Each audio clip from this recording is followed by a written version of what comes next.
I'm super excited for today's tutorial. Normally with these beginner tutorials, we're dealing with shapes and vector forms, but today we're going to take it a little bit farther and we're going to start integrating those shapes with actual footage. Something like this would have taken days to do, but now through the use of AI, this is something that you can accomplish in just a matter of minutes.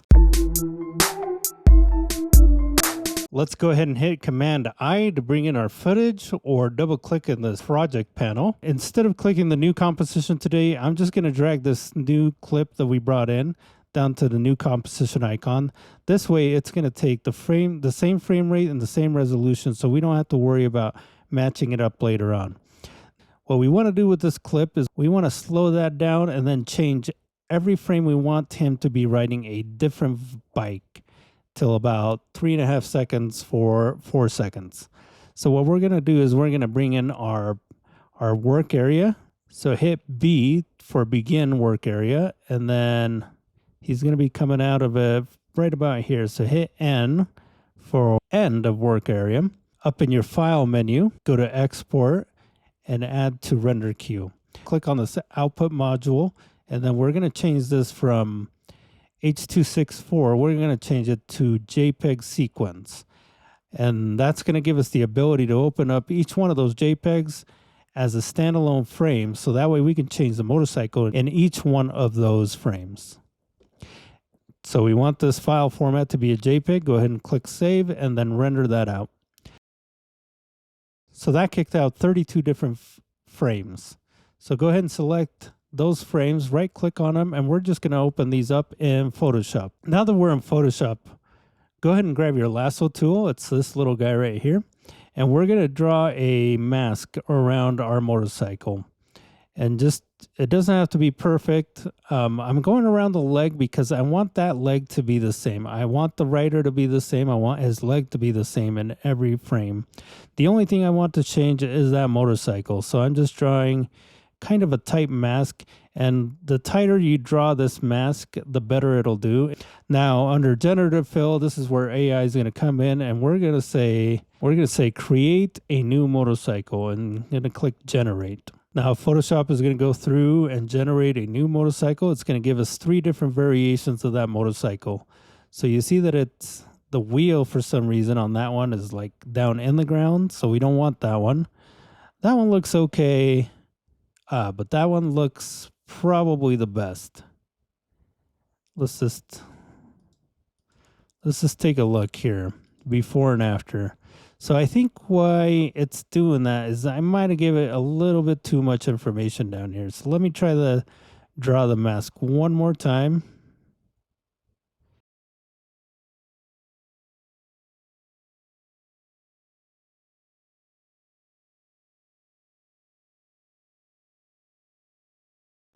Motorcycle. And I'm just going to copy that just so I don't have to type it every time. And then I'm going to hit generate. Okay, that's a little better. That tire is now where it should be. If we hide and reveal that layer, you can see that that second one is actually did a pretty good job. If you don't like any of these options, what you can do is hit generate here again, and it's going to go through and give you 3 new variations. And then you can choose from these. And I'm just going to hide and reveal this layer just so we can see the before and after. I think this orange motorcycle looks pretty good. And if I'm looking at the wheels, the placement, everything seems to match up a little bit better with this motorcycle. So I'm going to call that good. What I'm going to do now is I'm going to hit Command E on my keyboard. That's going to flatten the image. And then I'm going to do Command S to save. I'm going to hit OK because I just want this to be saved in that same folder structure. Okay, now that we have that saved, I'm just going to hit Command W to close it. And I'm going to do the same thing for this next frame. And this seems a little bit tedious. And it is. It's a little bit tedious, but it'll be a really cool effect once we're all done with it. So just hang in there. I'm going to go ahead and draw this one. Under generate fill, I'm going to type that motorcycle in, click generate, and then it's going to give me 3 options here.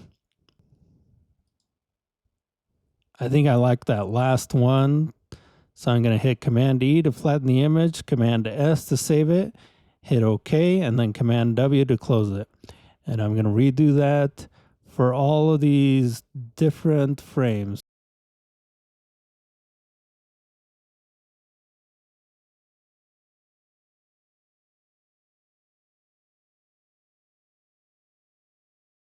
Okay, now that we're back in After Effects, let's go ahead and bring in the image sequence. So double click in your project panel to bring that in. Select the first JPEG, and then we're going to make sure that this is importer JPEG sequence. Go ahead and click OK, and then let's bring that down, and then let's put that at the beginning of the playhead. Now you notice that this is a little bit shorter than what it should be, and the reason is because when it brings in this image sequence, it doesn't bring it in at the right frame rate, so we have to change this to 23.976, which is the frame rate that this base footage is. So now if you look at it, it's exactly from beginning to end. So now there's no glitch, and it just goes straight forward on through.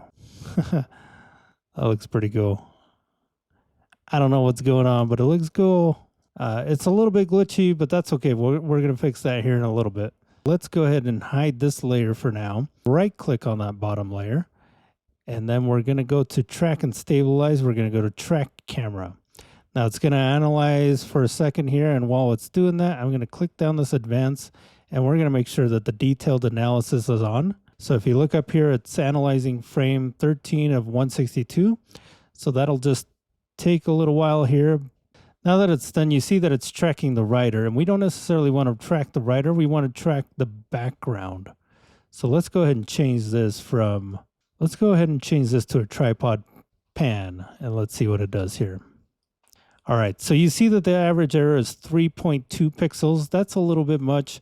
Let's go to typical, and then this is going to solve the camera. We'll see if we can take this average error down to 1 pixel or less. So that means that if it were a tracker placed on the footage, it's going to slip on average about 3 pixels, and that's a little much. So we're going to see if we can bring that back down to around a pixel. Our average error is now down to 0.63 pixels. Let's just scrub through here and see where those markers end up. And they are a little bit small, so I'm just going to change the tracker point size. I'm going to make that just a little bit bigger just so we can see all those markers. And I think if I grab a bunch of these markers, we should have a pretty high likelihood that those markers are going to remain there for the entirety of the shot. You see, once I select all these markers, it puts a little target here. It's kind of hard to see.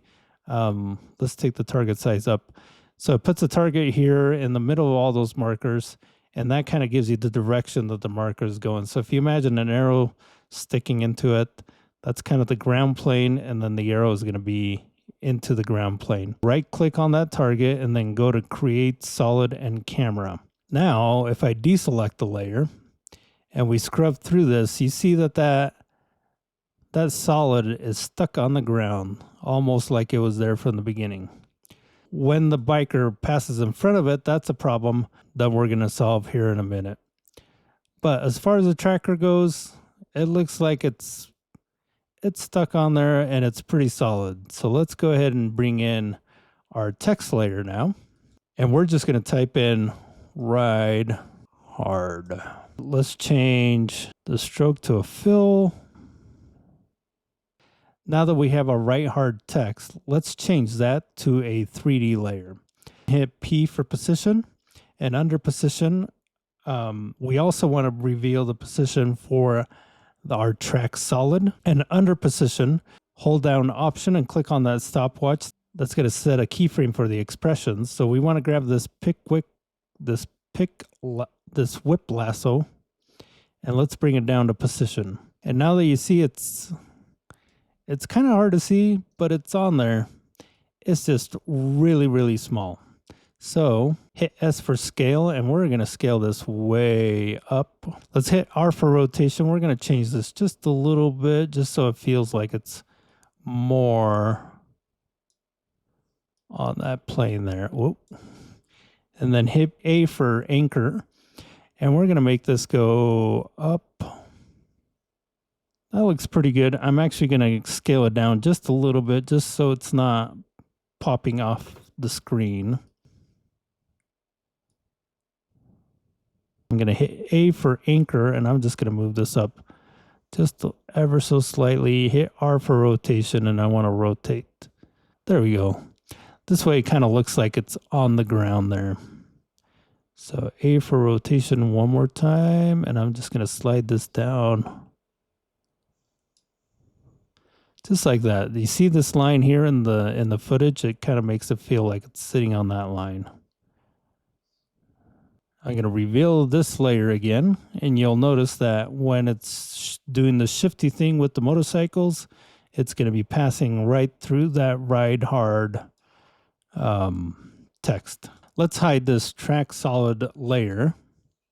Now, you've all probably heard of rotoscoping. This is what it's used for. So rotoscoping is basically going to create, we're going to cut out this rider so that way he goes in front of the text while the background is still behind the text. So it'll make it look like it's actually there with him. So here, where the writer starts to go in front of the text, this is where we want to start our rotoscope. So I'm just going to hit Command-Shift-D. That's going to duplicate the layer, and then it's going to cut it at the playhead. So I'm going to hit Command-Shift-D one more time. So we're going to have to make one small segment here because we want this to be covered as well. All right, so this clip is going to be rotoscoped, this clip is going to be rotoscoped, and this clip is going to be rotoscoped. Let's go ahead and start with the smallest rotoscope, and then we'll go from there. So with that layer selected, go up to your rotoscope tool. That's this guy here. Double click on this layer. And let's zoom in just a little bit. And now let's go ahead and start drawing the outline of the motorcycle. It doesn't have to be perfect, but just try to get as much of it as you can. I'm going up here to the rider, his mask, his arms, back up to the windshield, come back down, the spokes, back to the wheel, and back in, down the bottom of the bike, and we'll call that good for now. All right. Now is deselect the areas that it highlighted that's not supposed to be highlighted. For example, this part here, we don't want that to be included in the mask. So you see this magenta outline, that's signifying our mask. So if you hold down Option, you see how that changes that cursor to a minus. That's going to be taking it away from the mask. So now if we let it go, hold down Option while you click and drag your mouse, and then let it go. And this is going to pop that mask in. For areas like this where it's a little bit smaller, you can hold down Command and click and drag left and right on your keyboard, and that's going to make that cursor bigger or smaller. And then hold down Option for minus, and we're just going to draw that in just like that. Same thing up here, minus, drag that. Minus, drag that. And then up here, it's a little funky. Can't really tell what's going on up there, but we're just going to make our best guess and say,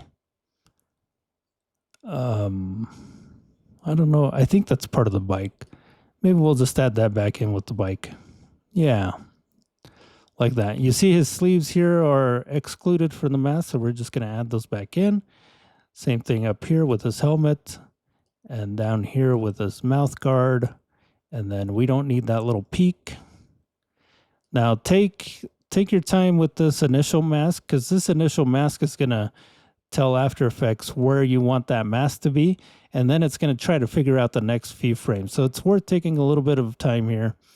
Again, just minus, hold down Option for minus. The plus will automatically come up. Just click and drag to add that in. And then if you hold down Option and click and drag, that'll resize your brush. You want it a little bit smaller for these areas. And then minus, it's okay if you overpaint because you can always go back and take it away. And then we want this arm to be included. Okay. And then just kind of work your way around that mask and make sure. Let's go ahead and add that back in. Minus to deselect that. Okay, everything else looks pretty good. So now that you've done the work to signify that mask, the next step is going to be moving forward a frame or backward a frame. If you look here in our clip, we are actually, it looks like this clip is only 2 frames long. So we're just going to hit our page down on our keyframe, and that's going to take us to the next frame. And you'll see that automatically it's going to draw all that mask again. And so that's why we took our time with that first frame, because now it's going to redraw our mask, but it's going to redraw exactly how we want it. So I'm just going to hit page down again just to draw. And you see that that mask went away, and that's because we no longer have a reference frame. So I'm just going to hit page up to go back a frame, page up again, and page up again, just to draw that last frame. There's something a little funky going on here, so I'm just going to take that away. Oh, you know what? That's actually maybe the license plate. So I'm going to add that back in. So just Command Z, undo, and then hit page up again. And you'll see that that goes away. Okay, so now that we have those 3 frames, go ahead and freeze it. Let's close that out, and we're ready to go back into our other frame or other clips. Let's go ahead and select this glitchy frame, double click on it to go into it. We have our roto brush tool selected, and let's go ahead and start drawing that mask. So once again, just draw a rough shape around your motorcycle, your rider, your helmet, all the way down his arms, the handlebars, down the spokes, the wheel. And you can be rough with this. After Effects generally does a pretty good job of identifying that edge. So hit Option again to deselect the area you don't want. Just a normal click and drag to add the area you do want. Again, you want to take your time with this. First frame, this initial frame is going to be the most crucial. This is going to tell After Effects, this is going to be its reference frame for the rest of the mask that it's going to try to draw. So you want to make sure you're really taking your time with this. Make sure that you have a nice, smooth mask where you want it. And that's looking pretty good of the clip. So I'm going to go forward a frame. And it looks like it did pretty good. We have some things to fix here and there, and you want to take this slow, because the more you identify here at the beginning, the better job After Effects is going to do down the road. So I'm just going to add this back in and then hit page down. That's going to take us to the next frame. Now it's going to have a little bit harder time because those motorcycles are different every frame, but you see it did a pretty good job. So we'll just keep going with page down. That did a pretty good job. There's some here that we can probably take away and then add that back in.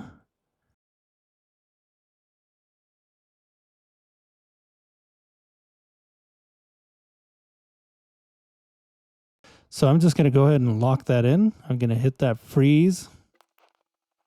Close this window. Go back to our main timeline here. And now you can see that it didn't work.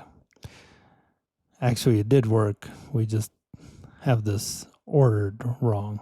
So I'm going to put this on top of the text. And now you can see that it did work. You can see the old motorcycle. And the reason you can see the old motorcycle is because we've cut out the new layer on top. So I'm going to duplicate this layer, copy and paste, and then the one underneath, I'm going to get rid of this roto brush effect. I'm going to delete that, and then I'm going to put that underneath our text. And then same thing with this layer. So I'm going to copy, duplicate. On the bottom layer, I'm going to get rid of the camera tracker, and I'm going to get rid of this photo brush. And then this layer I'm going to put on top. Let's go back to the beginning here. Press B to set the beginning of our work area. Let's go to the end and hit N for the end, and then press spacebar, and this is going to give us our switch here.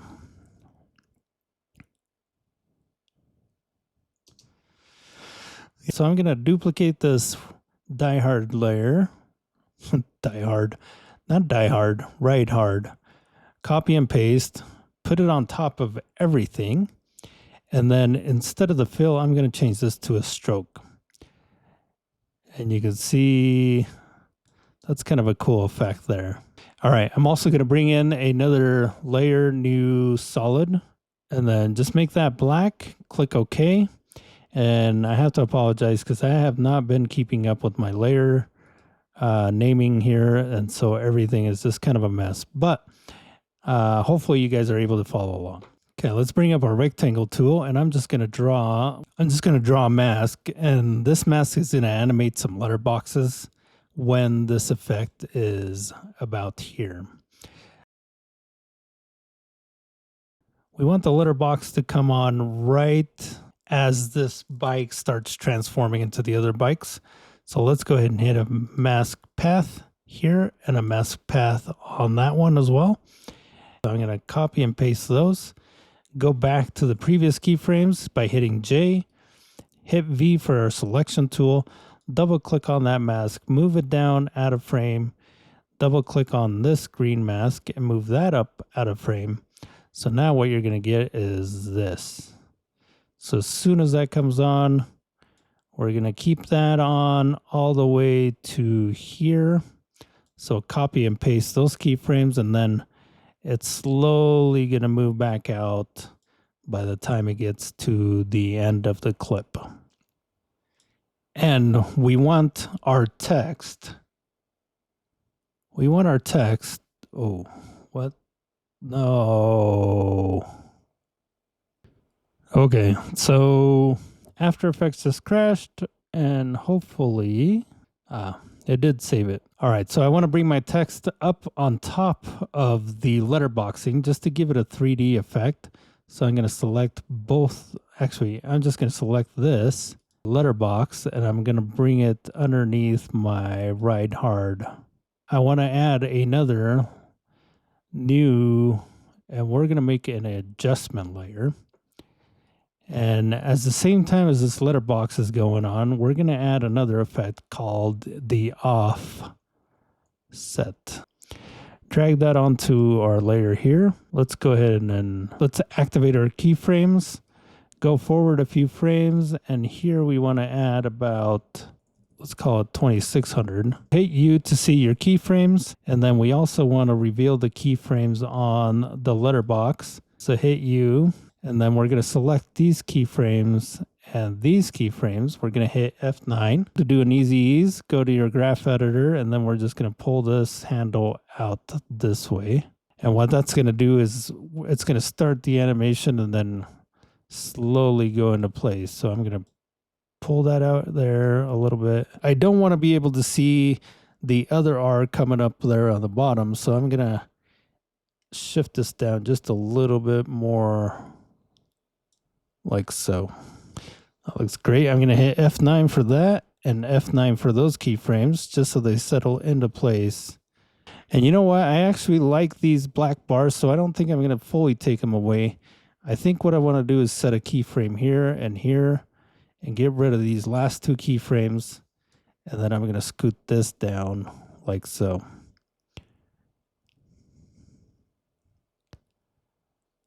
Yeah, I like that better. What do you guys think? Let me know down in the comments below. Let me know in the comments. What do you think? It's getting there. It's getting there. We're almost done. Let's add one more adjustment layer. So if you go up to layer, new adjustment layer, and we're going to do a posterized time. And we're going to set this posterized time is, it's going to take the frame rate that we do have, which is 24 right now. And I'm going to bump this down to 11. And then I'm going to set a keyframe because I don't want this to happen all the time. I only want it to happen when we're hitting this area. So hit U to bring up your keyframes. So here I want this to be at 24. And we want this posterized effect to be on there until about here. And then we're going to take this back to the 24 and I'm going to copy. I'm actually going to push this down just a little bit farther. And the reason I did that is because now you can see those motorcycles are a little bit more pronounced and we can actually see what's happening in between those keyframes. Before, it was just happening so fast that it just looked like it was just twitching and it didn't look, we couldn't quite tell what was going on. And I think this time that gives us a little bit better idea of what is actually happening. Let's add one more layer.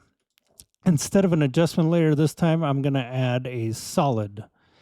And what I want to do is I want to add a little bit of a vignette to this, but I don't want to make it black. I think I want to pick kind of a brown here. I want to make that just a little bit darker brown. And then double click on the ellipse. That's going to draw a mask on your shape. That's perfectly centered in the middle. Hit F for feather. And I'm just going to feather that out. Something like that. And instead of add, we're going to change this to subtract. And then under the blending mode, we want to change that from normal. We want to change that to multiply. Select the layer and hit T for opacity. And then we're going to take this down to about 35. And same thing with opacity. We want to set a keyframe. We want this effect to be happening right about here. So I'm going to change that to 0. And then as it transitions to this ride hard, it's on there. And then we're going to copy that keyframe, paste it down here. And then as he rides it back out, you know what? It's kind of nice. So I'm just going to leave it. So undo that keyframe. We have our text, we have our vignette, we have our adjustment layers. The only thing that's bothering me is down here, you see this R, and that's going to be under our offset. Let's bring this down just a little bit. Let's add another adjustment layer. New adjustment layer. And let's set this all the way up to the top. What I want to do this time is I'm going to apply a CC radial blur. The amount, I'm going to change that to 1.5. We're going to draw a mask around that by double clicking on that there. That's going to draw a mask right in the middle. Let's invert that mask. So from add to subtract. And then F for feather, and then let's take this up to about 200. I'm going to hit S for scale, and I'm going to scale that up just a little bit. Then I'm going to take this, I'm going to put that right under my text layer. I'm going to hit T for opacity, and I'm just going to bump this down all the way to like 15. Actually, that's even too much. I'm going to take that down to 10. Double click on this mask, and I'm just going to make it a little bit smaller.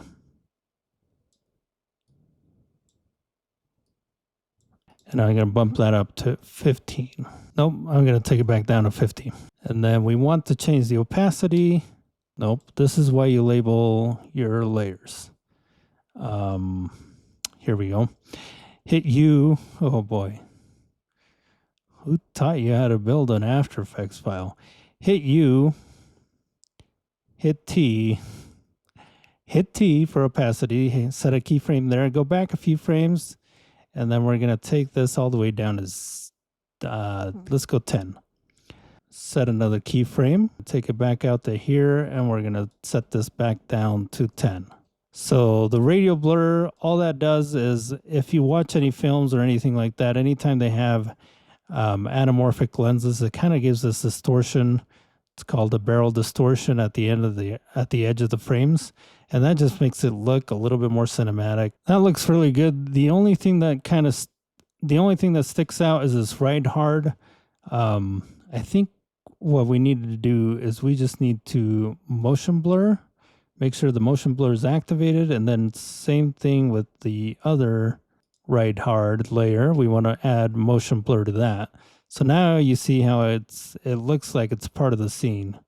It just looked a little off because it was so sharp that it didn't have any of the motion blur that you would get from the camera. And there you go, guys. After a little bit of work, we now have this scene that's really unique and flashy and really eye-catching. Before, something like this would have taken days to do, but now, through the use of AI, this is something that you can accomplish in just a matter of minutes. Hopefully, you're able to find different ways to apply this effect and make some cool stuff out of it. If you like what you see, let me know down in the comments below. Like and subscribe to the channel so you don't miss any of these tutorials.